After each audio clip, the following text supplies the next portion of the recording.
Good morning, good afternoon, good evening, wherever you are. And thank you so much for taking the time out on a Tuesday afternoon and for joining us.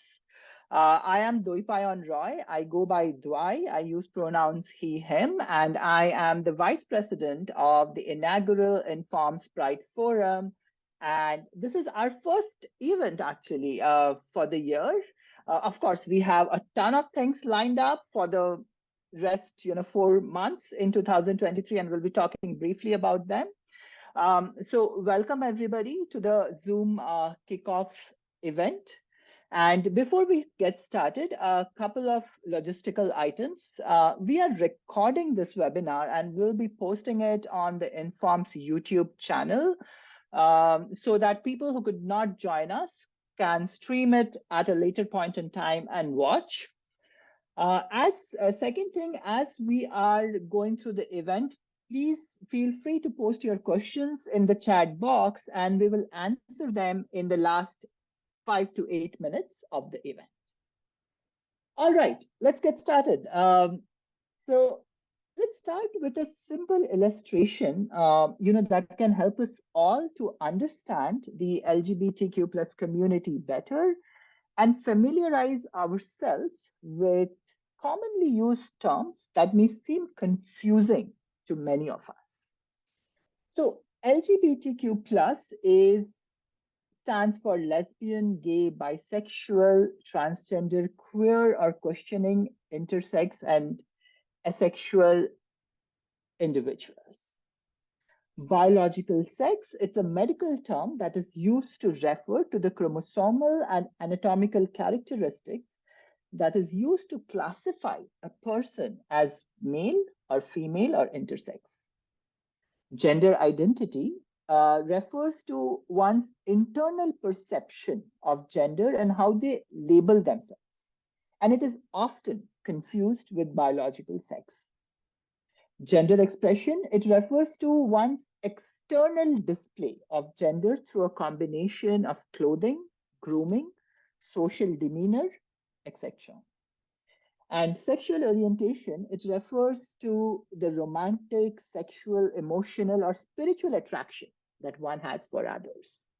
And as you can see here, the LGBTQ plus population in the US has almost doubled in the past 10 years from 3.5% in 2012 to about 7% in 2021. So moving on, what are the key purposes of our forum? Why do we exist?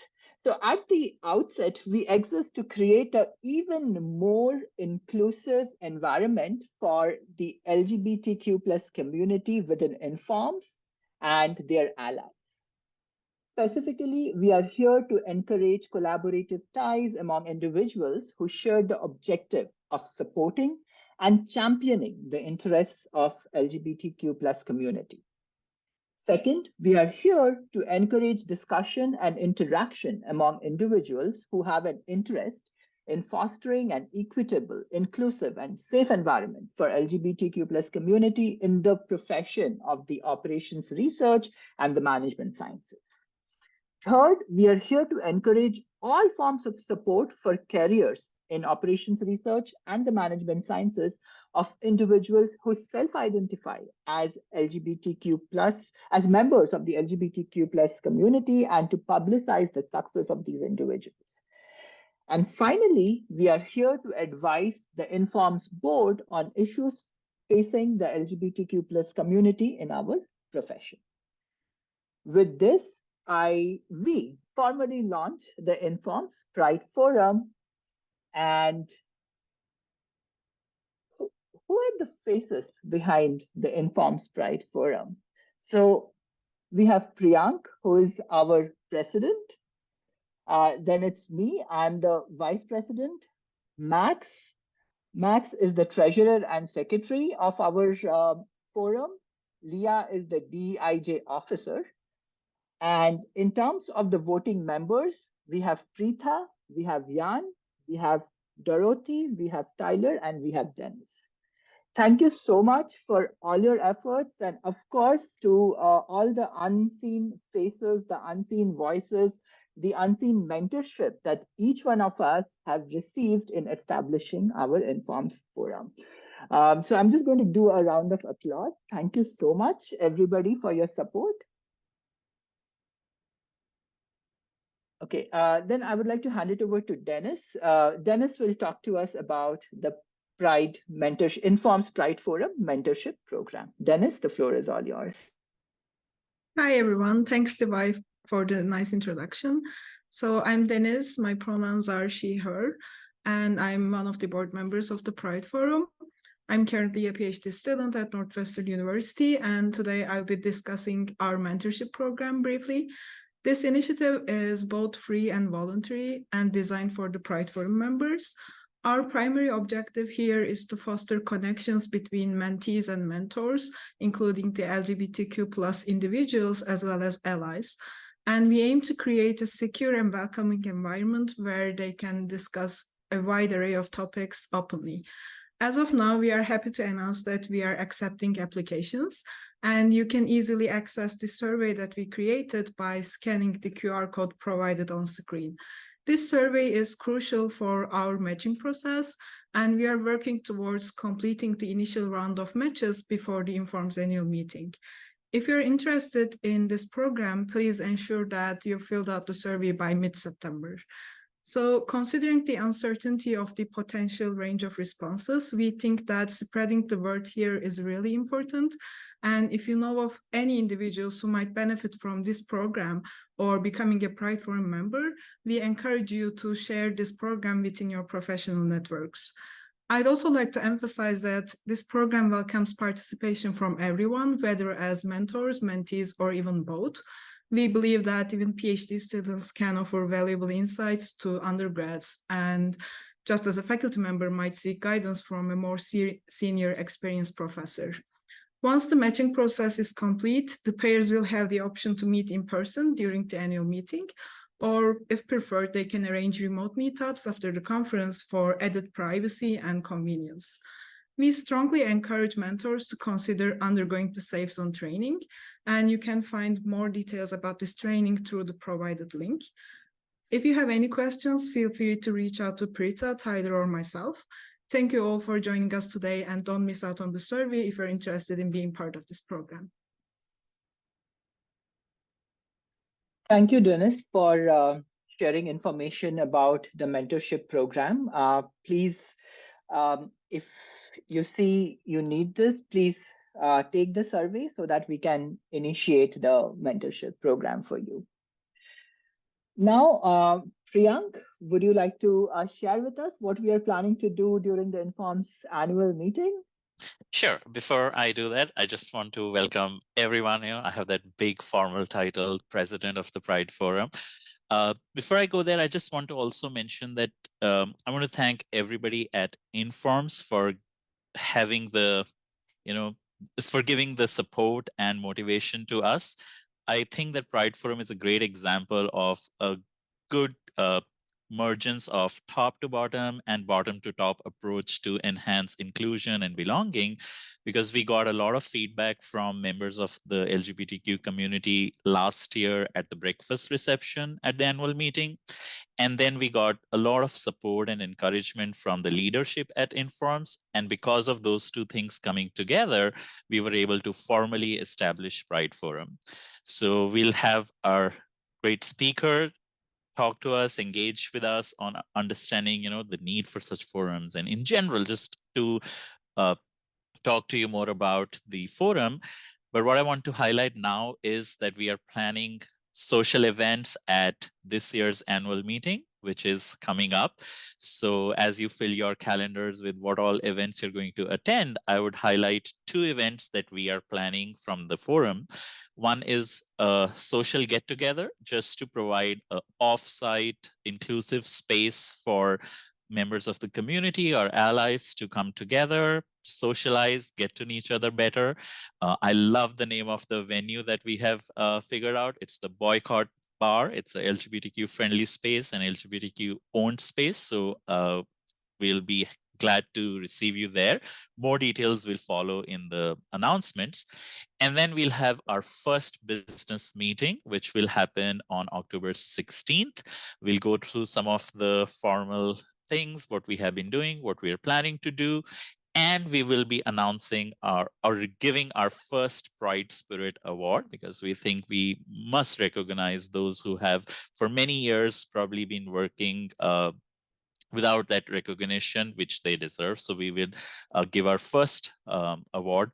And yeah, we'll have drinks and snacks. So you're most welcome. I think that's all the way for now.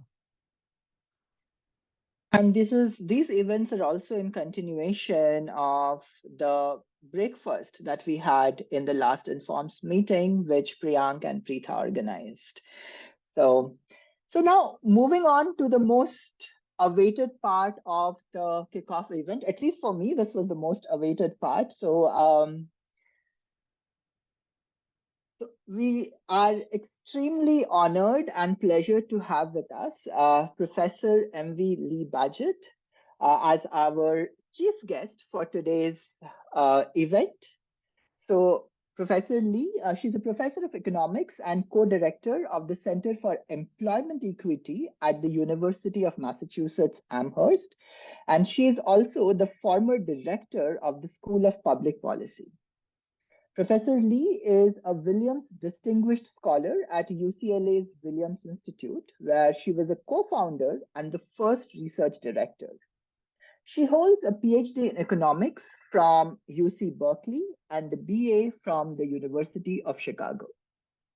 Her research focuses on economic inequality for LGBTQ people, including wage gaps, employment discrimination, and poverty, and on the global cost of homophobia and transphobia. Her books on LGBT economic issues have debunked the myth of gay affluence and have shown that same-sex marriage is good for the society.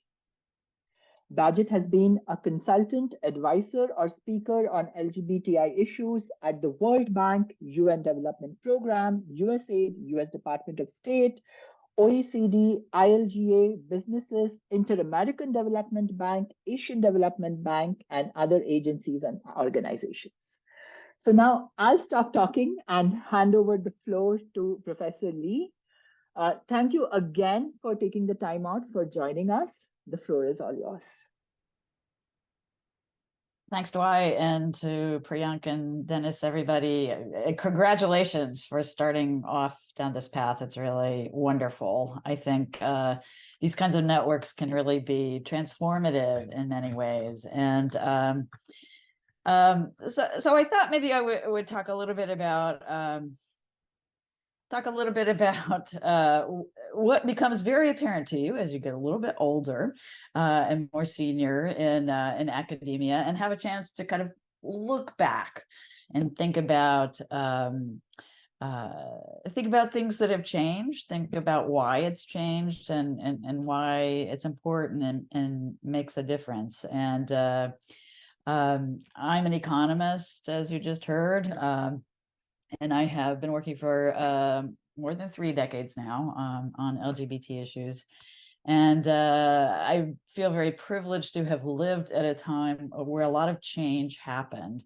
And a lot of that change is tied to building community, to building networks. And so I want to just offer you a few observations, let's just say, that you probably won't get in books, about professional development or anything like that, but that have kind of made a difference to me. So, here's the first one that is it's really from an individual perspective. We come into these networks as individuals. We have our own agendas, our own interests, our own hopes, our own fears.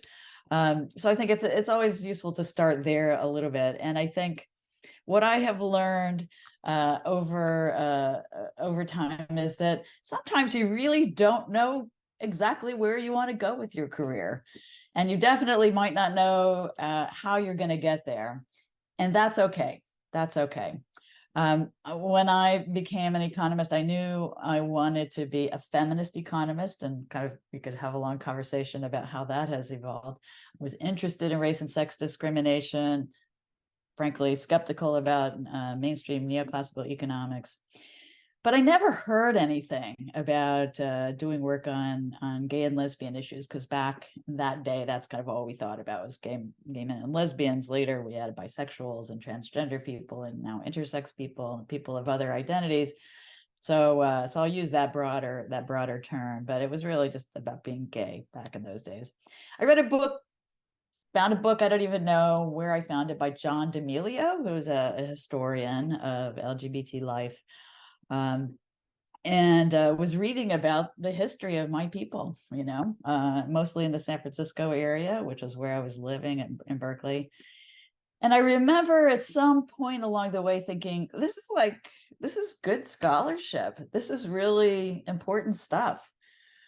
Maybe we could do something like this in economics someday. Nobody was doing that at the time. So maybe a little act of chutzpah on my part to take it on. But what I found was I was trained perfectly to broaden my thinking and my own research agenda very early in my career. I had learned how to talk about race and sex discrimination, to theorize it, to study it empirically, and so adding LGBT people to that research agenda and really having that become my entire research agenda was something that really started with reading that book and understanding that maybe there are some additional paths that we could take.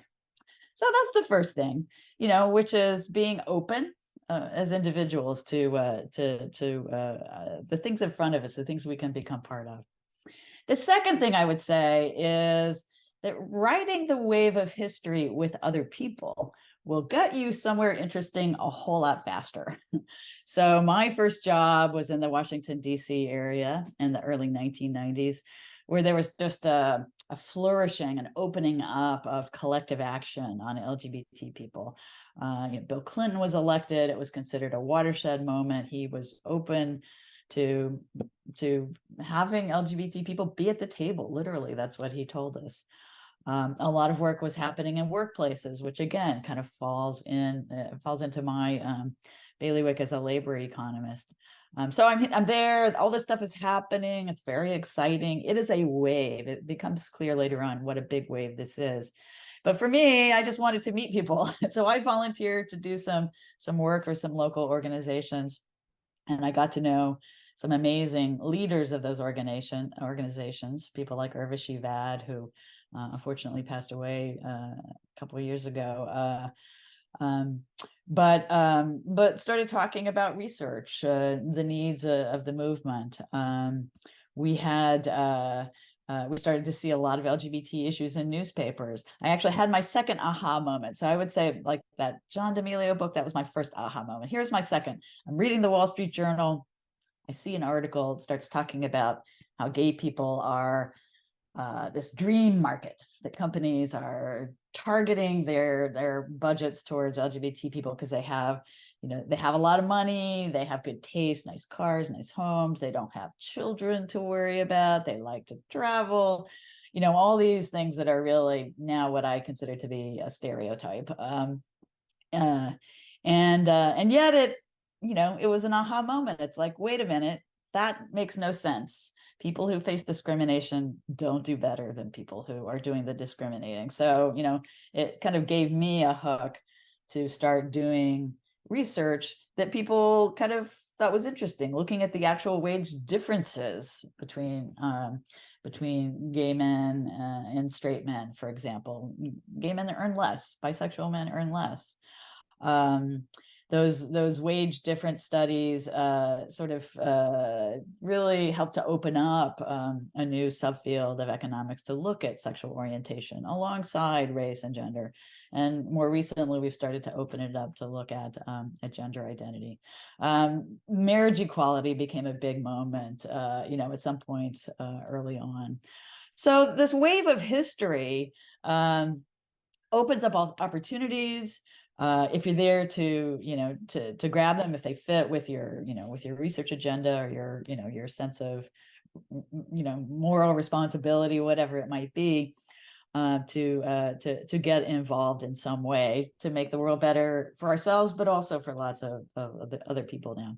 And right now we're at maybe a different historical wave that's kind of coinciding in a very, I think, well, the only good word I guess I could use would be interesting, but this backlash moment that we're experiencing in many parts of the US and many parts of the world is quite frightening. And I think it is a moment to remember that we still have a lot of work to do, especially for the transgender community here in the US, who's really feeling the full force of that backlash.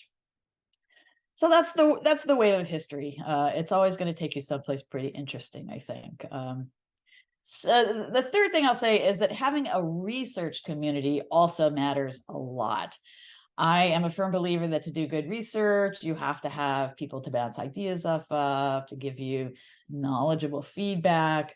And actually, for those of us who are academics, we depend on having a good, professional community, because people have to write tenure letters for us someday, or promotion letters. So there's that piece of it. Also, just as people, we often have to figure out how we're going to survive what could be a tough environment. Academia in general, the up or out model, is tough enough without being in a marginalized group, like being LGBT or being a woman in my profession anyway, or being a person of color, having a disability, many different ways, things that add to how hard the environments are. So I'll just say you need friends. You need a good network to help you weather the challenges that are really inevitable. Some of them are, the daily ones. You got a paper rejected, you didn't get a grant. Sometimes they feel more existential, like you didn't get tenure, but it's not existential. What you learn is being somebody who lived through that, you learn and you pass along that information. So I was really fortunate all along the way in my own career to have these networks, that made a big difference. People who are interested in discrimination in my graduate program, who I still, am in contact with. We still support each other. We call ourselves the Berkeley Girls Mafia. I found other LGBT economists early on in the 90s. We started a small, very informal network that we had a hard time expanding, and it was moribund for a while. But that initial those initial networking attempts led me to also do networking across disciplines, because I've learned a lot from what political scientists have learned how to do, psychologists, sociologists have done in their own professions as researchers, but also professional associations. So I found a lot of people who I've ended up working with. Some of them you might know: Kit Carpenter, Vanderbilt, Gary Gates, who's retired. He still publishes. I actually ended up creating a think tank with some of them called the Williams Institute, which Dwight mentioned, which I'll come back to in a second. But yeah, so like networking early on in an open way was really, really so important. But it's interesting, because some of the people that I went to grad school with, let's see, thinking back from today, it was maybe 8 or 9 years ago, they had gotten to positions of power in our economics association. And they're like, how are LGBT people doing in economics? I wonder. And so they started calling some of us up and asking us. And we told them, that there were still some big challenges, especially, after a while, you kind of have often we have our ways of coping with the challenges that come along as more senior people. But it's always important to remember that junior people are still facing a lot of those same old challenges. And it's important for us to be thinking about how we change the profession to make it more inclusive for everybody early on, so they don't have to do what we had to do. So these folks in the leadership of our profession kind of encouraged us to start building a new network, which has turned into what we call CSQIP. I think we have the longest name of any committee in the economics profession. We are the Committee on the Status of Lesbian, Gay, Bisexual, Transgender, Intersex, Queer, plus people in the economics profession, shortened to CSQIP, CSQIEP. And the AEA, our American Economics Association, has funded us very generously to get started. We now have hundreds of people on our mailing lists. We have 2 panels that we're allowed to present just ourselves at our professional meetings every year. We use one for work on LGBT issues. We use one for LGBT scholars in other fields to just have a platform at the professional association. Even though they don't do work on LGBT issues. We have a webinar, we have an official committee that gets this budget. And actually, we've done lots of different kinds of things. I can say more about this. We just had, back in June, a conference where we had 60 advanced grad students, so just a narrow slice of our profession, and it was a lot of people who wanted to come. We could afford to bring 60 grad students to a 2-day mentoring conference, all through C-SQIP. And what's exciting about this is we also see a rapidly growing set of researchers just because of that, who are openly LGBT, not always so open, but they're becoming more open when they go through these experiences. It's just been really important for making a tough profession. Economics is just, it can be harsh, but to make it more inclusive and more welcoming to many people. And then secondly, and I heard a lot of this too in the work that you all are doing, some similar themes that you've heard, but it also gives us a voice in the professional association on our issues. It gives us a platform to talk to department chairs about making, the economics departments all over the world, a more inclusive place, to be able to push for representation in more places like our executive committee. And we're just now starting to think, should we be branching out more? Should we be engaging with government agencies more on LGBT related data, for example? So I think there's lots of stuff that you can do in a professional association like Informs Pride. So we'll be very excited to hear what else you need to do, or what else you'll be doing.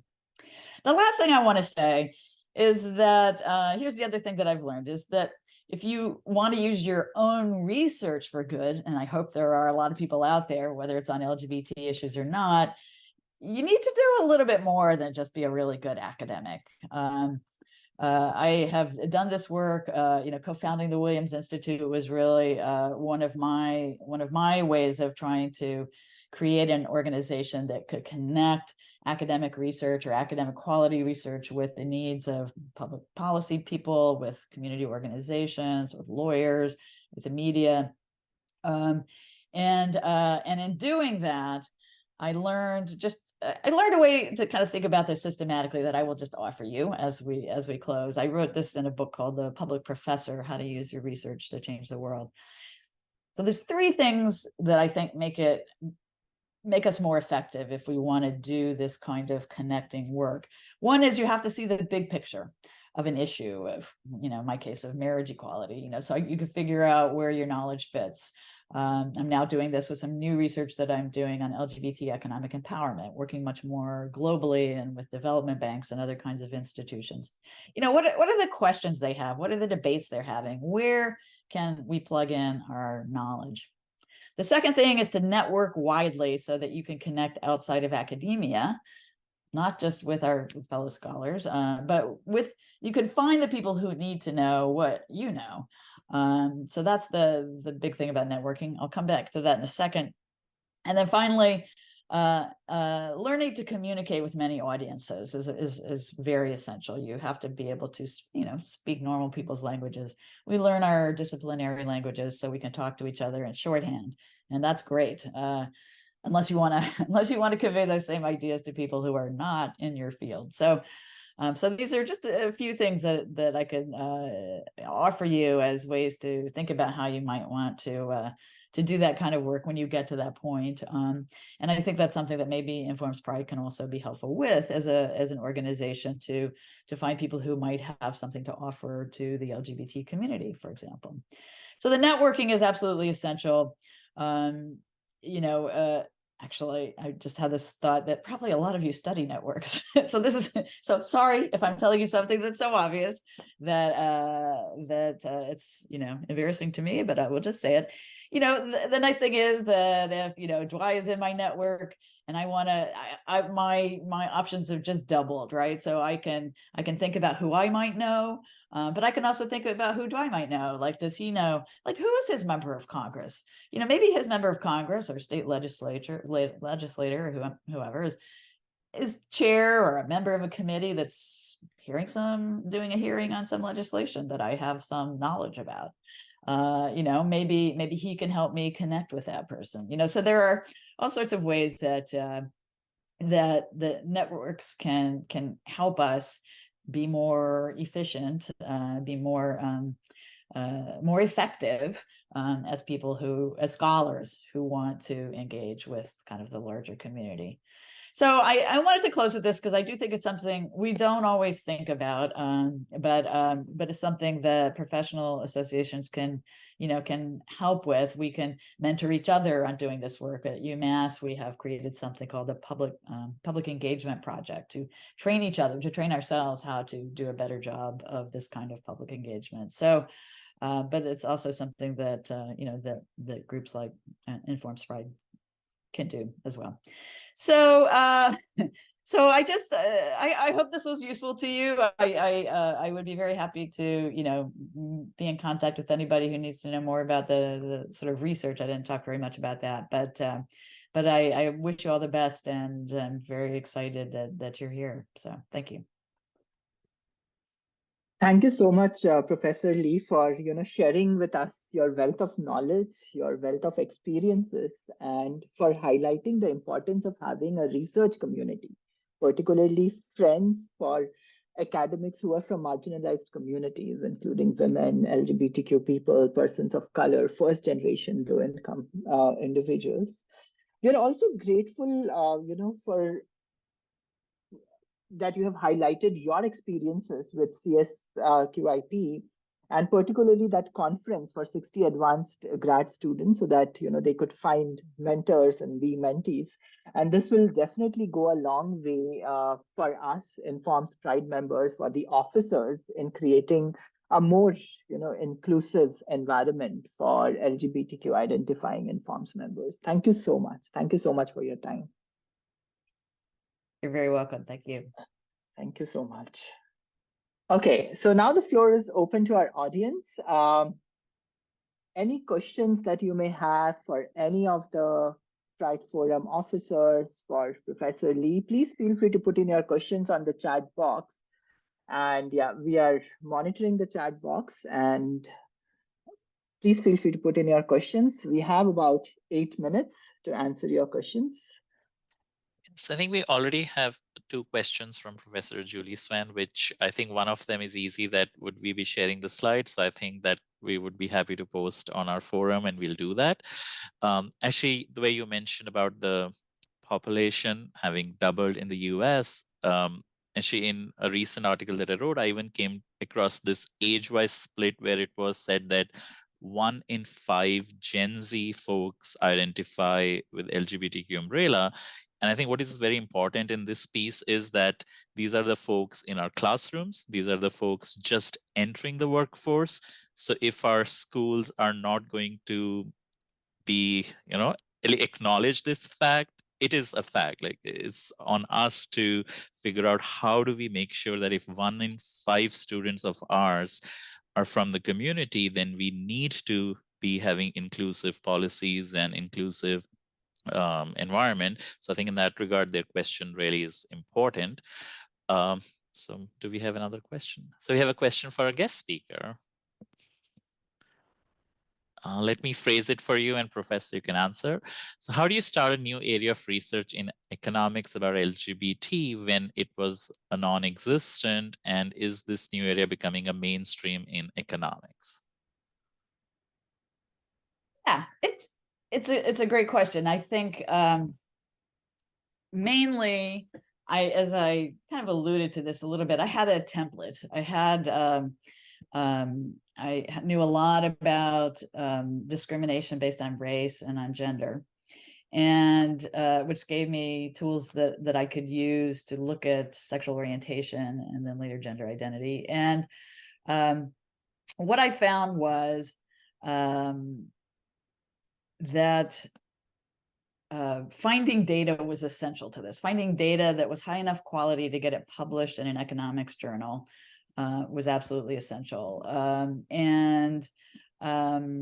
When I stumbled onto a data set, basically a colleague mentioned to me some data that I should look at, and it turned out to be the General Social Survey, which in the early 90s was the only representative sample, probability-based sample that I knew of that had something that you could kind of say is a sexual orientation question. It was about sexual behavior and the sex of sex partners. So once I wrote that paper and showed that it could be a high enough quality, then I had to deal with some of the other things as I started talking about it, and it became better known. I had to deal with people who I loved and trusted, saying, be careful, you might not want to actually do that kind of work. It might be too risky for you. Maybe you should wait till after you have tenure. To me, I was not willing to do that for a lot of reasons. The main one of which was it was a really good paper. I wanted to get it published. I wanted to, I felt like I had something that I could contribute. And so, and I had other people who were being very supportive. I had two main advisors. One was very supportive and one was very nervous about it because of the experience that she had as a female economist. So it was really about, a little bit about luck, about finding a way to really show that this topic is something that economists should pay attention to. And once that happened, actually, then suddenly data kind of started emerging, things, some we didn't know about, some that changed. Some other people started being interested in doing this kind of work as well. So it was a little bit at a time. And I think in the end, now I would say, actually Priyank just kind of alluded to this very powerful generational change that's happening. And I think, and that's really who has transformed economics and made this into a real field. And it is a real field now. I mean, we don't have a JEL code, but we are doing work in the context, a lot related to labor economics, family economics, some in health economics, some in education economics. There's a lot that could be done. Kit Carpenter, Dario Sansone, and Max Lee and I, we now have this is like the imprimatur that this is an official thing, because we have just completed an article it's conditionally accepted for the Journal of Economic Literature. So it's a big lit review. There's a huge amount of stuff. So when that comes out, hopefully fairly soon, you'll really get a chance to see it has really become a field. And that's because we're doing, work that's very high quality and respected by the profession. So I have a question for you, Professor Lee. So I'm curious to know about what were the roadblocks that you and your colleagues faced in establishing a professional network of LGBTQ economists. What were the roadblocks, and what were your learnings from those roadblocks? Well, the first time around, let's call it LGBT Econ 1.0. I mean, we had roadblocks of people being interested. There were not a lot of people who were very out and wanted to be involved. That was a roadblock. But this was in the early 90s. And we were very out. Like we would have, here's the LGBT lunch, come on in. And so that was a piece of it. Some of it was not having any real organizational tie. We did this totally independently. Richard Cornwall at a small liberal arts college, put it on his credit card, basically, the lunch. And then when he retired, there was nobody else there was no real organizational effort. I was in the middle of doing all the think tank stuff, and I had a hard time kind of organizing economists as well. So it kind of took some time, I think, for there to be more out LGBT economists and people who wanted to meet each other. And then suddenly, I can tell you there was a moment at the APAM meetings, that's the public policy scholars meetings, where Kit Carpenter and I showed up at a panel on LGBT issues, and we're sitting in the audience, and I looked at him, I said, do you know any of these people? He's like, I don't know any of these people. Like suddenly we realized we had arrived because people that we didn't know were doing this work. They found it interesting and we're doing it. So anyway, so that kind of overcame this. I think there's maybe just a barrier, like some kind of tipping point that happens that creates enough space for people to want to be more open and to want to be part of it. We have great lunches. We do the same thing you're doing, where we have a little after party after our official reception. We go out to a local LGBT bar and hang out, so it's fun. People enjoy it. People like it. That's what really made a big difference. But it's mostly been the younger economists who've done that. Talking about the roadblock, we have a question from an attendee who is talking about what would we like Inform's leadership to do and say to support and steer the culture in such a way that everyone feels free to dress or present themselves in conferences, in meetings, as they want to express themselves. And this is an open question to us all, in terms of like how we dress, how we present ourselves. And sometimes even, I grapple with this question because I don't wear a suit, a tie when I'm teaching. I'm very free in terms of expressing ourselves, and I'm very thankful to my community here. But what would your advice be to someone who would like to dress in a non-conventional way? Are you asking me or everybody else? I hope. Yeah. I think I have some thoughts, but yeah, go ahead.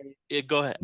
My thought is actually, I think what you had mentioned, I think this generational shift, these are things that will be around us. There will be no choice but to accept it. So I think if we initially feel are the pioneers, we have to just be ourselves, show up, and that would lead the change. Actually, I would like to just say one thing, that these questions, I am treating them more as ideas and suggestions for us as forum to go mull over and maybe then present to the leadership, because we won't have answers to several of these questions other than just say, let's be ourselves, let's get the quorum, let's get thing going. So I would thank everybody for asking these questions, because they are giving us a lot of ideas and suggestions on what to go back and work on, because this is community for all of you.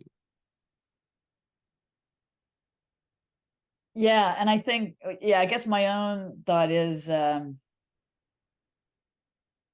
people should, so dress standards are so hard, and I'm a very casual person just by nature, also professionally even. And I think the question is, who's feeling like they can't, that they can't dress the way they want to, and and what does that mean? And a little bit more detail. I mean, there's all sorts of things that you can do, actually. I mean, you could have a solidarity day or something where, other people also dress in kind of other ways that are not so conventionally tied to the gender binary.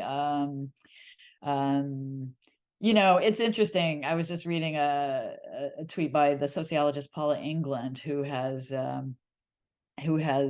written a lot about the asymmetry of changing gender norms that women, by whom I think she means people assigned female at birth, are much more comfortable in adopting, some of the dress and norms and economic strategies of everything, sexuality included, that has been in the past assigned to people who are assigned to male at birth. So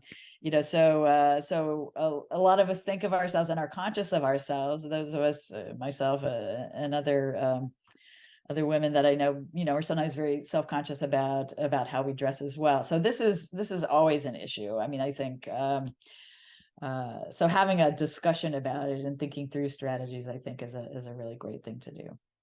Would be good for a lot of people. Thank you so much for your insights. So in the interest of time, just one quick thing. We do have the QR code here.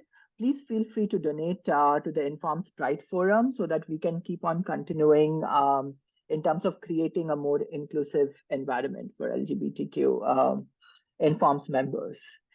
And finally,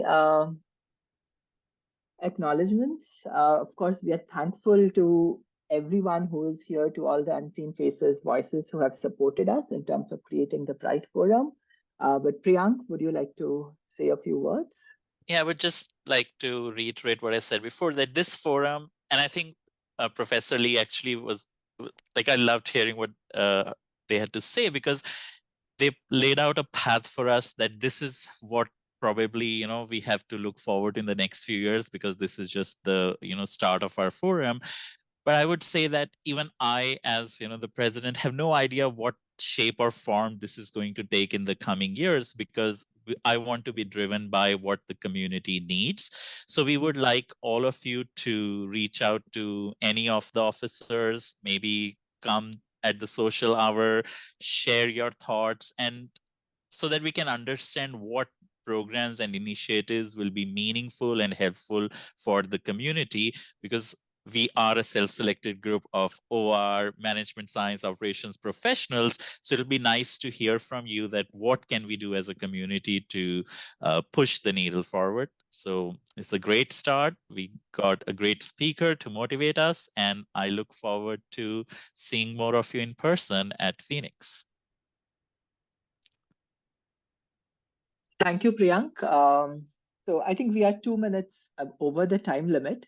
Once again, thank you so much for everyone who has joined us. Special thanks to Professor Lee. Thank you so much again for joining us. And this is going to be an ongoing conversation. Thank you. Thank you so much. Thank you to everyone. Yeah. Thanks. Bye-bye. Bye.